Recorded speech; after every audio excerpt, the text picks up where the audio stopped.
Hello everyone, this is me Aisha Ibrahim. Welcome to my YouTube channel. Today we are going to discuss the relationship of sociology with other social sciences. So let's start.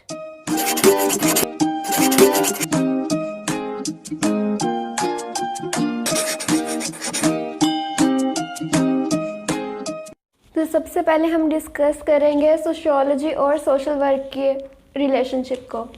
Sociology जो है ये study of society है। इसमें हम society के institution, social structure, हर चीज़ को deeply study करते हैं। जबकि जो सोशल वर्क है ये वर्क फॉर सोसाइटी है। इसमें हम सोसाइटी के लिए काम करते हैं। इट मीन्स ये थ्योरेटिकल है। इसमें हम जितने भी थेरीज़ वगैरह हैं, डिफरेंट थेरीज़ हैं सोशियोलॉजिस्ट की, Karl Marx, Emmanuel Durkheim, Auguste Comte, जितनी भी थेरीज सोशियोलॉजी में स्टडी करते हैं। जबकि जो सोशल वर्क है यहाँ प्रैक्टिकल वर्क होता है, लाइक एनजीओज़ में काम करना। प्रैक्टिकल वर्क सोशियोलॉजी में भी होता है लेकिन वो रिसर्च के रिकॉर्डिंग होता है। जबकि जो सोशल वर्क है यहाँ वेलफेयर के लिए काम किया जाता है। फॉर एग्जांपल एनजीओज़ वगैरह में सोशल वर्क वगैरह की जॉब्स होती हैं। इसके अलावा सोशियोलॉजी के फाउंडर थे ऑगस्ट कॉम्टे। 1838 में उन्होंने इंट्रोड्यूस करवाया था सोशियोलॉजी को। जबकि सोशल वर्क के फादर या फाउंडर जो हैं वो एडम स्मिथ हैं। इसके अलावा सोशियोलॉजी जो है ये रिलेशनशिप्स को स्टडी करती है बड़े लेवल पे। जबकि जो सोशल वर्क है ये रिलेशनशिप्स को स्टडी करता है और उन्हें एज अ क्लाइंट डील करता है और उनके जो प्रॉब्लम्स होते हैं उनको सॉल्व करता है। यानी यहाँ पे सिर्फ स्टडी किया जाता है रिलेशनशिप्स को बड़े लेवल पे, और यहाँ पे इंडिविजुअल लेवल पे रिलेशनशिप को स्टडी किया जाता है और उन्हें एज ए क्लाइंट डील किया जाता है और उनके जो प्रॉब्लम्स होते हैं उनको सॉल्व किया जाता है। सोशियोलॉजी में प्रॉब्लम को अंडरस्टैंड किया जाता है और क्लासीफाई किया जाता है। जबकि जो सोशल वर्क है यहाँ पे प्रॉब्लम को अंडरस्टैंड भी किया जाता है और उस प्रॉब्लम का सॉल्यूशन बताया जाता है। यानी कि यहाँ प्रॉब्लम सॉल्विंग पे फोकस किया जाता है और अंडरस्टैंडिंग पे, और यहाँ पे अंडरस्टैंडिंग और क्लासिफाइंग पे। फिर नेक्स्ट सोशियोलॉजी जो है वो एक होल है और सोशल वर्क जो है वो पार्ट ऑफ सोशियोलॉजी है। यानी कि ये एक होल है जबकि इसका एक पार्ट जो है वो सोशल वर्क है। फिर नेक्स्ट सोशियोलॉजी जो है ये फोकस करती है कि प्रॉब्लम्स एग्जिस्ट क्यों करते हैं सोसाइटी में, यानी कि ये वाई पे फोकस करती है। जबकि जो सोशल वर्क है इसका एम ये होता है कि वो प्रॉब्लम को सॉल्व करते हैं इंडिविजुअल के, यानी एम इसका प्रॉब्लम सॉल्विंग होता है। ये रिसर्च के रिकॉर्डिंग होता है, यानी रिसर्च करके इन्फो दी जाती है सोशल वर्कर को कि ये प्रॉब्लम क्यों एग्जिस्ट कर रहा है, और सोशल वर्कर जो है फिर वो उस इंफॉर्मेशन को यूटिलाइज करते हुए इन प्रॉब्लम्स को सॉल्व करता है।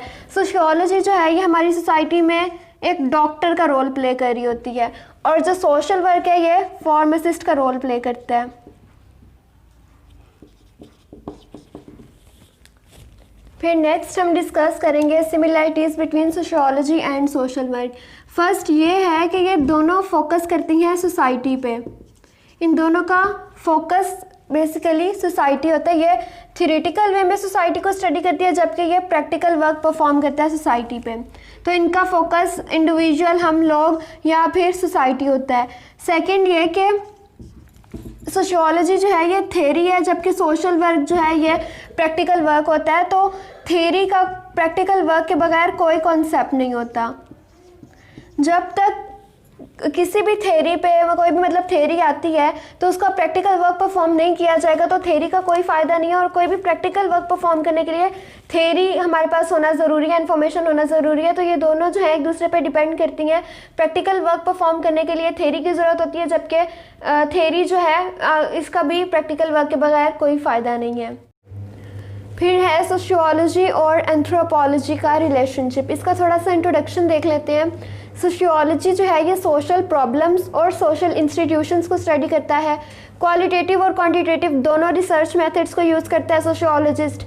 Traditionally focused on western societies पे फोकस करता है। Generally specialised in area like family, health, communities, gender, race, caste, crime and even economics. ये जो है ये इसके जनरली स्पेशलाइज्ड एरिया हैं। मैक्रो लेवल पे ये स्टडी करता है सोसाइटी को और देखता है कि किस तरह से लार्ज सोसाइटी जो है वो इंडिविजुअल और फैमिली को इफ़ेक्ट करती हैं। एंथ्रोपोलॉजी जो है ये focus on culture and community, ये कल्चर और कम्युनिटी पे फोकस करता है। स्टडी एंशिएंट कम्युनिटीज़ यानी प्रिमिटिव और पास्ट की जो कम्युनिटीज़ थी, एंशिएंट कम्युनिटीज़, उनको स्टडी करता है। Conduct research using ethnography. Ethnography जो है ये एक रिसर्च मेथड है जो कि एंथ्रोपोलॉजिस्ट यूज़ करता है और ये एक क्वालिटेटिव रिसर्च मेथड है। इसके मेन एरियाज 4 हैं, कल्चर, लैंग्वेज, आर्कियोलॉजी और बायोलॉजी ऑफ ह्यूमन। कल्चर ये कि किस तरह से कल्चर ओरिजिनेट होता है और किस तरह से वक्त के साथ साथ उसमें चेंजेस आते हैं। लैंग्वेज, लोगों की लैंग्वेज के बारे में स्टडी करना। आर्कियोलॉजी, इसका जो मेन फोकस होता है वो ये होता है कि कैसे लोग जो है वक्त के साथ साथ किस तरह से उनका बिहेवियर चेंज होता है और क्यों होता है। इसमें अगर हम एग्जांपल लें तो फॉर एग्जांपल जो मोहनजोदड़ो और हड़प्पा के कल्चर का हमें पता चलता है वो आर्कियोलॉजिस्ट की वजह से ही पता चलता है।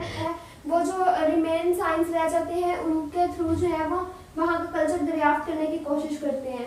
और बायोलॉजी ऑफ ह्यूमन यानी कि किस तरह से इंसान जो है वो वक्त के साथ साथ चेंज होते हैं। Focus on non western societies, non western societies पे फोकस करता है। माइक्रो लेवल स्टडीज़, ये माइक्रो लेवल की स्टडी होती है जिसमें हम देखते हैं कि किस तरह से इंडिविजुअल्स और फैमिली इंटरेक्ट करते हैं और सोशल ट्रेंड्स को इवॉल्व करते हैं। सोशियोलॉजी जो है ये हमने पहले भी डिस्कस किया है कि ये स्टडी ऑफ सोसाइटी होता है, जबकि जो एंथ्रोपोलॉजी है, वर्ड एंथ्रो का मतलब ही मैन होता है। एंथ्रोपोलॉजी जो है ये मैन एंड हिज बिहेवियर, यानी ये इंसान और उसके बिहेवियर की स्टडी होती है। ये सोसाइटी की स्टडी होती है और एंथ्रोपोलॉजी मैन और उसके बिहेवियर की स्टडी होती है। नेक्स्ट सोशियोलॉजी जो है इसका स्कोप एंथ्रोपोलॉजी की निस्बत ज़्यादा होता है और एंथ्रोपोलॉजी का स्कोप लिमिटेड होता है और इसको हम as a part of sociology study करते हैं, यानी ये भी सोशियोलॉजी का एक पार्ट है। नेक्स्ट सोशियोलॉजी जो है इसका ओरिजिन स्टार्ट हुआ फिलॉसफी ऑफ हिस्ट्री से, फिलॉसफी ऑफ हिस्ट्री, जबकि जो एंथ्रोपोलॉजी था इसका ओरिजिन स्टार्ट हुआ बायोलॉजी से, यानी ये बायोलॉजी से ओरिजिनेट हुआ और जबकि जो सोशियोलॉजी है ये फिलॉसफी ऑफ हिस्ट्री से। फिर नेक्स्ट जो है सोशियोलॉजी स्टडी करती है सिविलाइजेशंस को जो कि वास्ट और डायनेमिक होते हैं और एंथ्रोपोलॉजी स्टडी करती है कल्चर को जो कि स्मॉलर और स्टैटिस्टिक होते हैं। फिर नेक्स्ट सोशियोलॉजी जो है ये मॉडर्न, कॉम्प्लेक्स और सिविलाइज्ड सोसाइटीज़ को स्टडी करता है, जबकि जो एंथ्रोपोलॉजी है ये प्रिमिटिव और ओल्ड सोसाइटीज़ को स्टडी करता है। एक्चुअली जो एंथ्रोपोलॉजी है ये इस चीज़ पे फोकस करता है कि कल्चर ओरिजिनेट किस तरह से हुआ। जितने भी पास्ट कल्चर थे, हर कंट्री का अपना कल्चर होता है, तो वो एंथ्रोपोलॉजिस्ट जो है वो इस चीज़ पे फोकस करते हैं कि एक्चुअली उनका कल्चर स्टार्ट कहाँ से हुआ, ओरिजिनेट कहाँ से हुआ। हर कल्चर की अपनी खसूसियात होती हैं, हर कंट्री का अलग कल्चर होता है, तो एंथ्रोपोलॉजिस्ट उस कल्चर के ओरिजिन पे फोकस करते हैं, जबकि जो सोशियोलॉजिस्ट होते हैं वो मॉडर्न और कॉम्प्लेक्स सिविलाइज्ड यानी कि प्रेजेंट जो सोसाइटीज़ का कल्चर होता है उनको स्टडी करते हैं। सोशियोलॉजी जो है ये सोशल प्लानिंग पे भी इसका फोकस होता है, ये फ्यूचर के लिए जो है ये सजेशन देते हैं, जबकि एंथ्रोपोलॉजिस्ट का कोई कंसर्न नहीं होता ये सोशल प्लानिंग से। ये सिर्फ हमें प्योर अंडरस्टैंडिंग देती है पास्ट से रिलेटेड, कल्चर से रिलेटेड के किस तरह से कल्चर ओरिजिनेट हुआ, तो इसका सोशल प्लानिंग से कोई ताल्लुक नहीं है, ये पास्ट के कल्चर डील करता है। आई होप आज का लेक्चर आप लोगों के लिए यूज़फुल रहा होगा। इंस्टाग्राम और फेसबुक पे आप लोगों को इसके नोट्स भी मिल जाएंगे। So don't forget to subscribe my channel, do like, comment and share this video. Thank you so much.